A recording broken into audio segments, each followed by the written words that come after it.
एक समय की बात है।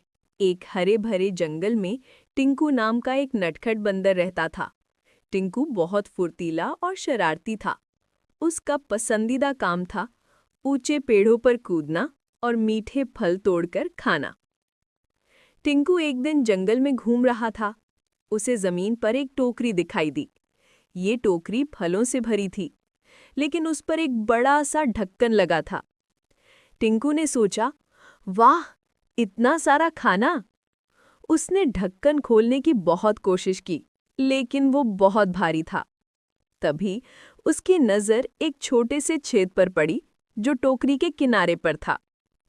टिंकू बहुत चालाक था। उसने अपनी उंगलियां उस छेद के अंदर डालीं और अंदर से उसने एक मुट्ठी भरकर मूंगफली पकड़ ली। जैसे ही उसने अपना हाथ बाहर निकालने की कोशिश की, मूंगफली के कारण उसकी मुट्ठी फंस गई। छेद इतना बड़ा नहीं था कि भरी हुई मुट्ठी बाहर निकल सके। टिंकू घबरा गया और जोर-जोर से रोने लगा। एक बुद्धिमान उल्लू पास के पेड़ पर बैठा था।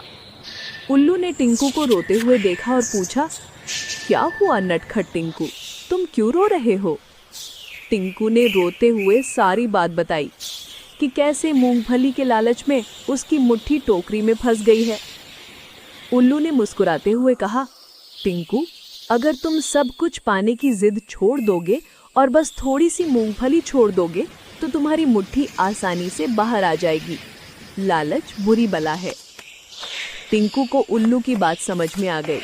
उसने तुरंत कुछ मूंगफली छोड़ दी। उसकी मुट्ठी सिकुड़ गई और वो आसानी से बाहर निकल गई। टिंकू ने उल्लू को धन्यवाद कहा और वो समझ गया कि लालच हमेशा मुसीबत का कारण बनता है। उस दिन के बाद टिंकू ने कभी भी लालच नहीं किया।